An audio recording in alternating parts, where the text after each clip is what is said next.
آپ کے سوال سیاسی احوال سے متعلق مسلسل ہمارے پاس آ رہے ہیں. شکریہ آپ کا. آپ کے سوال ہیں اور ہمارے جواب بھی موجود ہیں, تو پوچھیں. طلعت صاحب آپ بات کر رہے تھے پروگرام میں کہ جو ابھی بھی عمران خان کو سپورٹ کر رہے ہیں اور کہہ رہے ہیں کہاں چٹا ہے. میں تو کہتا ہوں بڑے سپورٹر جو اس کو لانے والے تھے, جن کو سلیکٹرز بھی کہتے ہیں, وہ ان سے میری ایک بڑے ہی ٹاپ لیول کے ان سے میری بات ہو رہی تھی. ریسنٹلی ریٹائرڈ ہوئے ہیں. میں نے کہا سر یہ آپ نے کیا کیا ہوا ہے, مطلب ہم کدھر جائیں, تو سمجھ نہیں آتی.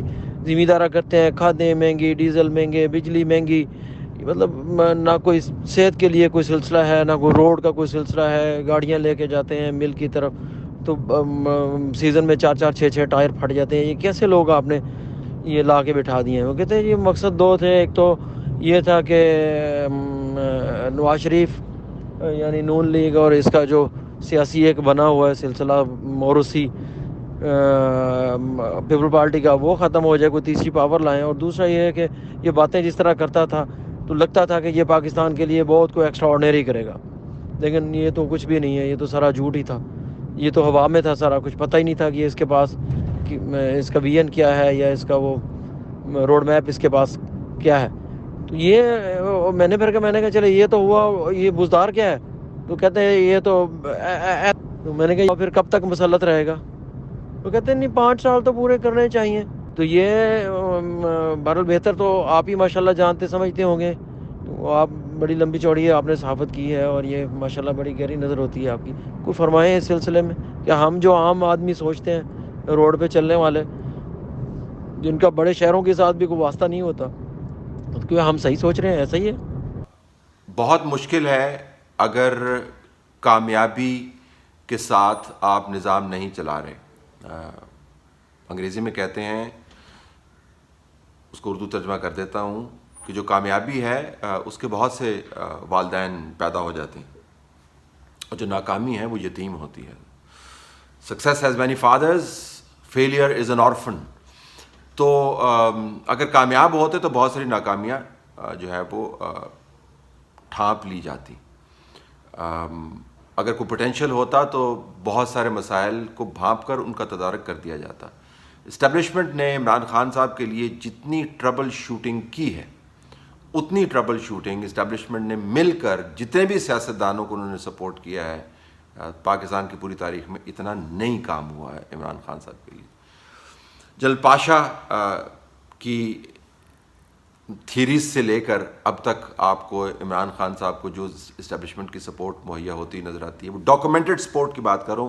میں ڈاکومنٹڈ سپورٹ کے علاوہ بات نہیں کرتا ہوں, ایویڈنس کے بغیر بات نہیں کرتا ہوں. لوگوں کی سائٹیشنز موجود ہیں, میٹنگز کے ویوز موجود ہیں, وہ بہت زیادہ سہولت مہیا کی گئی. لیکن اس کے باوجود اگر نتائج نہیں نکلے تو ظاہر ہے پھر ریویو تو کرنا پڑتا ہے نا جی, اور ریویو ہوگا. اور اس کے ساتھ ساتھ میں یہ بھی سوچتا ہوں کہ شاید یہ تجربہ آخری ہو, لیکن یہ آخری تجربہ نہیں ہوگا. اس سے پہلے میں بہت تجربات کر کے یہی کار کر چکے ہیں اس ملک کے ساتھ, یہی کام کر چکے ہیں اس ملک کے ساتھ. یعنی الطاف حسین جیسے تجربے کی ناکامی کے بعد اگر ہم نے سبق نہیں سیکھا نا جی, تو پھر ہم کوئی کبھی سبق نہیں سیکھیں گے. تو آئی ریلی ونڈر کہ اگلی نسلیں ہماری جو ہیں وہ کن تجربات کی بھین چڑھیں گی. السلام علیکم طلعت صاحب, میرا نام عامر ہے, میں لاہور سے بات کر رہا ہوں. میرا ایک چھوٹا سا سوال ہے, اور اس سے پہلے میں ایک تمہید باندھنے لگا ہوں کہ کچھ ہفتے پہلے ایک بڑا طوفان اٹھا ہوا تھا نواز شریف کے پاسپورٹ کی کینسلیشن یا بلاک کرنے کے حوالے سے. تو فروری گزر گیا, آج مارچ کی 1 تاریخ ہو گئی ہے, تو نہ ہی اس کی کوئی خبر آئی. شیخ رشید صاحب بڑا بول رہے تھے. اب اتنی خاموشی کیوں ہے؟ کیا کوئی سیٹلمنٹ ہو گئی ہے یا بس اس طرح ہی وہ بھی ایک ٹرک کی بتی تھی؟ برائے مہربانی ذرا رہنمائی فرمائیں, شکریہ. جی بالکل. نواز شریف صاحب جو ہے نا وہ اچھا یہ بھی کمال بات ہے, ابھی شیخ رشید صاحب بیٹھ کر خود کیا کہہ رہے ہیں ٹی وی چینلز کے اوپر. وہ کہہ رہے ہیں کہ اگر کوئی ایک بندہ جس نے پیسے دیے ہیں اس کا نام ہے آصف علی زرداری, تمام کا تمام اٹیک کس کے اوپر جا رہا ہے؟ نون لیگ کے اوپر. یہ کمال ہی بات ہے. وہ کہہ رہے, انٹیریئر منسٹر کہہ رہا ہے جی کہ تمام کے یہ معاملہ طے کیے ہیں سینٹ کے الیکشن والے آصف علی زرداری نے, پیپلز پارٹی نے, اور تمام کا تمام اٹیک جو ہے وہ نون لیگ کے اوپر جاتا ہے. نون لیگ کے اوپر اس وجہ سے اٹیک جاتا ہے جی کہ نون لیگ جو ہے اس کی پنجاب میں اٹھان ہے. چاہے آپ مانیں یا نہ مانیں, پنجاب میں ان کا ووٹر انٹیکٹ ہے, ان کا ووٹ بینک انٹیکٹ ہے, ان کی ٹکٹ کی ویلیو ہے. اور لوگ جب چھوڑ کے پارٹی جائیں گے, خیال یہ ہے کہ ان کو پیپلز پارٹی کی طرف دھکیلنا چاہیے, لیکن پیپلز پارٹی کی طرف وہ نہیں جائیں گے. کچھ چلے بھی جائیں گے لیکن ان کی خواہش یہ ہوگی کہ نون لیگ کی طرف جائیں. نون لیگ میں اگر ان کو جگہ نہیں ملے گی کیونکہ وہاں پہ آلریڈی چوکا بلاک جس کو کہتے ہیں لائنیں لگی ہوئی ہیں, تو پیپلز پارٹی کی طرف جائیں گے. تو نون لیگ جو ہے اس کی پولیٹیکل کرنسی ہے پنجاب کے اندر, اس وجہ سے اس کے اوپر اٹیک زیادہ ہوتا ہے. تو شیخ صاحب خبر بنوانے کے لیے ایسے بیانات جاری کر دیتے ہیں. اچھا, نواز شریف کا آپ نے پاسپورٹ کینسل کر دیا تو نواز شریف کی سیاست پہ کیا اثر پڑا؟ اسحاق ڈار کے ساتھ بھی آپ نے یہ کیا نا. اسحاق ڈار کا آپ نے کبھی نام سنا ہے؟ کیا ہوا ہے ان کے ساتھ؟ مقدمے میں جان ہی نہیں ہے. انہوں نے کہا نا جی کہ آپ نے اچھا ٹھیک ہے آپ چاہتے ہیں کہ مجھے ایکسٹراڈائٹ کروائیں, تو کورٹ کے اندر جو پروسیڈنگز ہوں گی جج مجھ سے پوچھے گا نہیں کہ پاکستان کے اندر آپ کیا کرتے رہے انڈر اوتھ, تو ہمیں تفصیلات بتائیں. تو میں نے پھر ساری تفصیلات بتانی ہے. سارے چپ کر کے بیٹھ گئے, آرام سے چپ کر کے بیٹھ گئے. ایسا ہی معاملہ نواز شریف کے اوپر ہی ہے. Settlement I think space create کی گئی ہے نون لیگ کے لیے اور اپوزیشن جماعتوں کے لیے, جنرلی اسپیکنگ, اس میں کوئی شک نہیں ہے. لیکن اسپیس کے اوپر بھی میرا جو پوائنٹ آف ویو بڑا ہے کہ جی آپ, وہ کہتے ہیں کسی کو آپ کی پیٹھ میں آپ نے خنجر گھونپ دیا 14 انچ اور اس کے بعد 2 انچ نکال لیا, کہا جی دیکھیں ہم نے کتنی پروگرس کی ہے. تو اس قسم کی اسپیس دی گئی ہے. طلعت حسین صاحب, میں نے آپ سے یہ پوچھنا ہے کہ جس طرح ابھی حمزہ شہباز کی ضمانت منظور ہو گئی ہے اور ان کو جیل سے ابھی رہا کر دیا گیا ہے, تو آنے والے دنوں میں آپ کیا دیکھتے ہیں کہ حمزہ شہباز اور مریم نواز آپس میں مل کر چل پائیں گے جس طرح ان کے بارے میں پہلے لوگ کہتے رہے ہیں میم شین نون نکلے گی مسلم لیگ نون سے, یہ ہوگا وہ ہوگا؟ یہ دیکھیں, مریم نواز نے سیاسی طور پر کونسلر بھی منتخب نہیں ہوئی ہیں, لیکن نظام کے ساتھ پیرلل انہوں نے ایک ٹریک ڈیولپ کیا. یہ ٹریک جو ہے وہ ڈیولپ ہو گیا حالات کے ہاتھوں, and she has done wonderfully well. مطلب ماڈرن تاریخ کے اندر آپ کو سیاسی طور پر یہ جو اٹھان ہے, یہ جو پیک ہے, بہت کم ممالک کے اندر نظر آتی ہے لیڈران کی. نئی لیڈرشپ کا ویسے ہی فقدان ہے, یا بہت زیادہ رائٹ ونگ نیشنلسٹ ریٹرک کے ذریعے آتے ہیں, یا آپ سادہ سلوگنز کے ذریعے آتے ہیں. کوئی نہ کوئی ایکسٹریم کام آپ کو کرنا پڑتا ہے جس کی وجہ سے آپ پھر اوپر بنتے ہیں, لیڈرشپ کی لیگ کے اندر آپ آتے ہیں. مین اسٹریم بات کرتے ہوئے, جمہوریت کی بات کرتے ہوئے, آئین کی بات کرتے ہوئے, آج کل وہ ہوا وہ زمانہ نہیں. اس قدغن کے باوجود اگر آپ نے قد کاٹ بنایا ہے تو میرے خیال میں یہ ایک بہت ہی زبردست موضوع ہے جس کا مزید تجزیہ کیا جا سکتا ہے کہ مریم نواز کی جو اٹھان ہے پنجاب میں وہ ڈومینیٹ کرتی ہیں. حمزہ شہباز اپنے والد کے ہوتے ہوئے بھی بہت بڑے لیڈر نہیں تھے پنجاب کے بیس کے اوپر, وہ کنسٹیچوئنسی کی سیاست کرتے ہوتے تھے. اب تو اسپیس جو ہے وہ مسلسل جو ہے وہ آپ کو ڈومینیٹ ہوتی نظر آتی ہے, تو ان کے پاس کوئی آپشن نہیں ہے. اور ویسے بھی مریم نواز نے کبھی یہ حمزہ شہباز اور شہباز شریف کے بارے میں کوئی باتیں نہیں کی. ہمیشہ ان کا خیال اور طریقہ کار یہی ہوتا ہے کہ ہم ایک فیملی کی جو یونٹی ہے اس کا پیغام باہر بھجوائیں. اور اب تو خیر چونکہ حالات بھی نسبتاً بہتر ہو گئے ہیں تو اس میں تو گنجائش ہی نہیں بنتی کہ میم میں سے شین نکالی جائے. اور یہ کبھی یہ ایکویشن سمجھ نہیں آئی.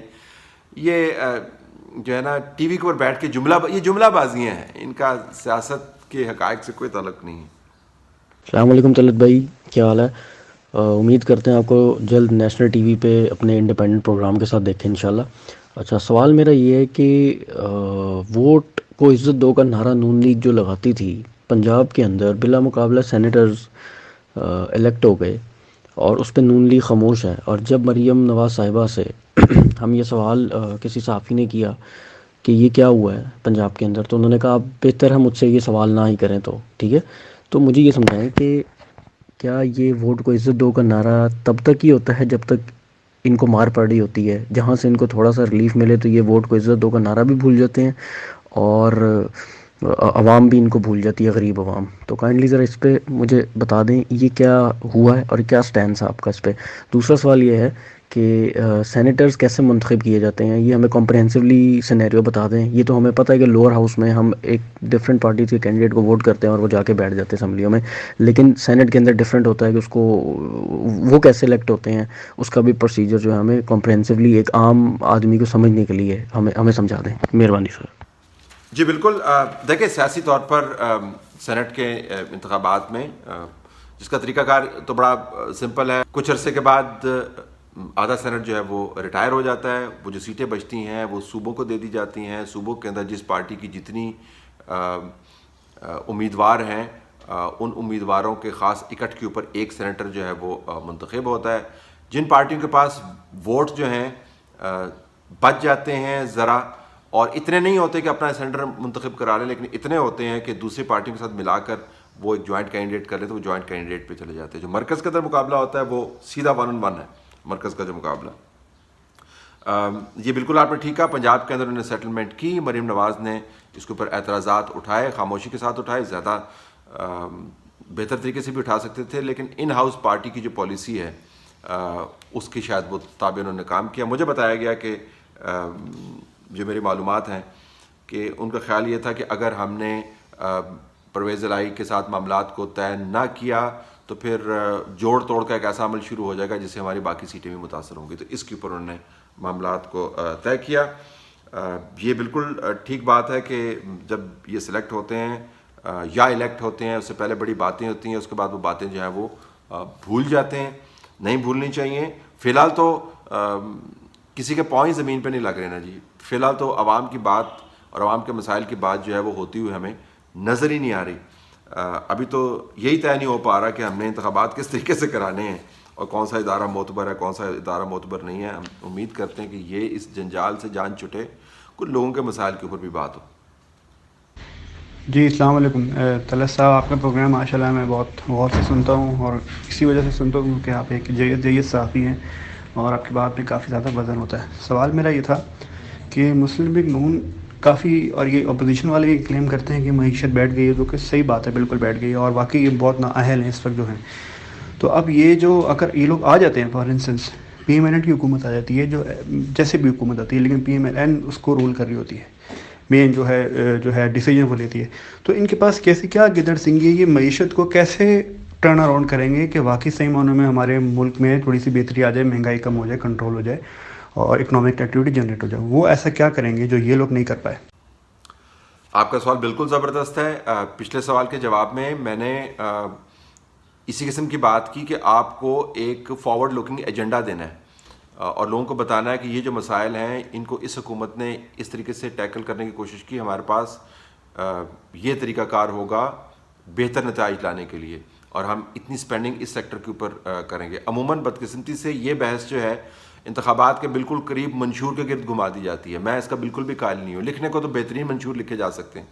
یہ آپ کو ہر روز یہ بحث کرنی ہے کہ عوام کی بہتری کیسے لانی ہے، ہر روز یہ بحث کرنی ہے کہ وسائل کیسے جنریٹ کرنے ہیں، ہر روز یہ بحث کرنی ہے جس طرح ہم سیاسی بحث کرتے ہیں کہ آبادی کا بہاؤ ہے وہ کیسے ہم نے کنٹرول کرنا ہے. جب تک آپ یہ نہیں کریں گے تو سیاسی بحث جو ہے انہی معاملات کے گرد گھومتی رہے گی. However اس کے ساتھ ساتھ یہ بھی میں آپ کو بتا دوں کہ جب تک آپ نے سیاسی نظام کو کسی خاص کروٹ نہیں بیٹھنے دیا تب تک اس بحث کی وہ بحث ایک فضول بحث لگے گی. اب جب یہی طے نہیں ہو رہا کہ انتخابات کا طریقہ کار کیا ہے اور کس کی اسٹرینتھ زیادہ ہے کس کی اسٹرینتھ کم ہے، جب وزیر اعظم بیٹھ کر آئینی اداروں کے اوپر حملے کر رہا ہے اور احتساب کا عمل جو ہے وہ کسی اور طرف جا رہا ہے، تو اس کے اندر آپ کیسے اس ہڑبونگ میں کیسے آپ عوام کی بات کر سکیں گے. لیکن سوال آپ کا بہت جینوئن ہے. جو اپوزیشن پارٹیز ہیں ان کا معاملہ صرف یہی نہیں ہے کہ حکومت کے اوپر تنقید کرتے رہیں، ان کا معاملہ لوگوں کے ساتھ میں اصل میں آپ نے بتانا ہے کہ آپ نے ملک کو ٹھیک کس طریقے سے کرنا ہے.